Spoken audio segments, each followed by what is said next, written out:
Hello, my friends.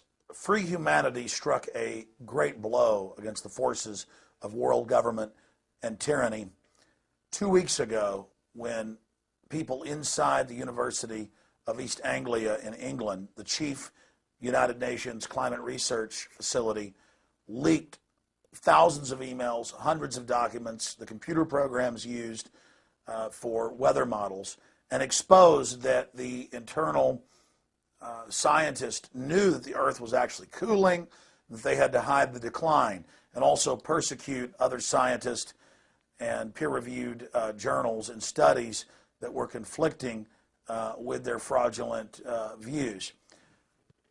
In the emails, we've now learned that they're talking to Dutch Royal Shell, British Petroleum, Siemens, and other Fortune 100 companies about creating the global carbon tax as a system to fund world government. There have been giant new developments I'm going to cover in a moment. But I want to point out that Ban Ki-moon, the Secretary General of the United Nations, in an editorial for the New York Times 3 weeks ago, stated that world government is being formed in Copenhagen, Denmark, during this 2-week summit in December of 2009, and that the global carbon tax regime would form the heart of world government as the taxation and regulatory system for this. And so I think it's important today in this update to go over exactly what is in the treaty, and also a communique leaked yesterday, December 8th, and was first published in the London Guardian, titled "Copenhagen Climate Summit in Disarray After Danish Text Leak. Developing countries react furiously to leaked draft agreement that would hand more power to rich nations, sideline the UN's negotiating role, and abandon the Kyoto Protocol." I also want to go over the treaty itself, the Framework Convention on Climate Change, all 200 pages here. When you listen to the new head of the European Union, he openly states that world government is being established. When you listen to Al Gore, he speaks of global governance built around the Copenhagen Treaty. When you listen to Ban Ki-moon, he states the same thing. There's no more any room for denial. World government has arrived.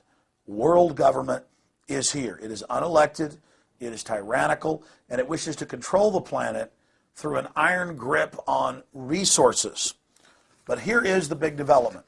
Remember that the private IMF and World Bank, holding companies for the private central banks of the planet, have been caught in Nigeria and Brazil, Argentina, you name it, Asia, Latin America, Africa, the Middle East, Eastern Europe, Russia, engineering crises, destroying economies so they can vertically integrate them and criminally consolidate them. In 2002, Greg Palast of the BBC was given several thousand pages of leaked documents. Simultaneously, Nobel Prize winner for economics, Joseph Stiglitz, went public saying that the IMF and World Bank were engineering financial collapse and the destruction of industrialized society so they could consolidate control. Now, in the last year or so, the United Nations and the private financial backers that control it, because the United Nations General Assembly is just a debating society, the United Nations Security Council actually holds all the power, and they admit that, told the third world, oh, you're going to get back at America and Europe and Japan that have been looting you, as if the people of those countries had done it and not the banking and oligarch elites that are based in them. You're going to get back at them. They're going to have to pay massive taxes on food, on energy, on travel, on financial transactions to you, to help you, to get the General Assembly and the members of the General Assembly to go to this Copenhagen event and to sign on to this. Now, in my film, Fall of the Republic, we detail from previous documents from the UN and from the IMF and World Bank, Goldman Sachs, JP Morgan Chase, Bank of London, and others, the Bank of England based in London, that private central banks were simply setting up their own private global government, and that the populations of the world, both developing and developed, would have to pay taxes in a form of new derivatives that actually Enron head Ken Lay came up with Al Gore in the mid-1990s. That this was a system of total hegemonic financial rule by this establishment. But on December 8th, 2009, during the second day of this global government founding event that the UN itself is calling the greatest moment for world government, the most important meeting in world history, the media is calling that because it is. This is the establishment of this tyrannical world system. When you read the latest leaked communique that is an addendum to the treaty itself, which openly establishes hundreds of new taxes, 700 new bureaucracy, 700 plus, you learn in this draft copy that was not for public distribution, and I'm reading from the London Guardian, Copenhagen Climate Summit in disarray after Danish text link, developing countries react furiously to leaked draft agreement that would hand more power to rich nations, sideline the UN's negotiating role, and abandon the Kyoto Protocol. Reading from the Guardian, and they have a link to the text of the secret document.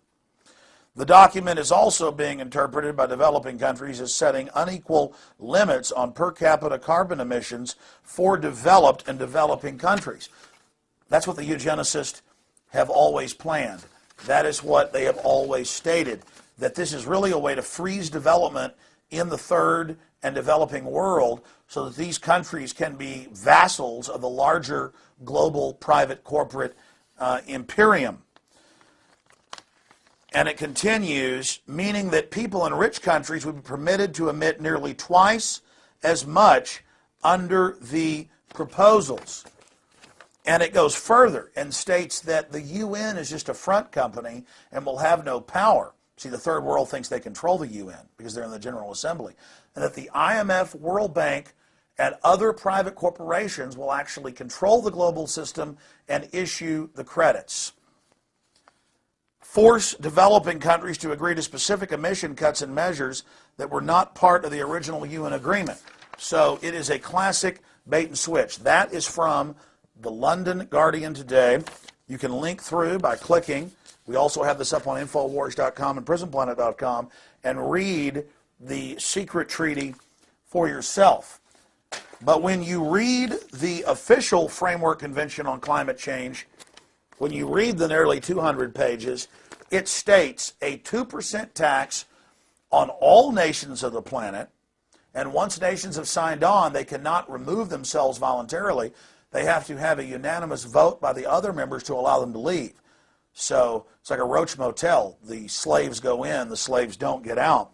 And it states a 2% tax on the complete GDP of every nation, a 2 to 10% tax on all fuel, gasoline, diesel, natural gas, when most families are already on the edge of bankruptcy because of what the central banks have done with the derivatives bubble that broke in the fall of 2008. They state that a global regulatory body will control all transportation, starting with massive global taxes on all international and national air travel, and a surveillance tracking grid. Tracking systems by license plate reader and RFID in the cars to track cars by the mile and to tax you. Part of it to be shared with the local governments, national governments, and the private international government. So all of this is happening.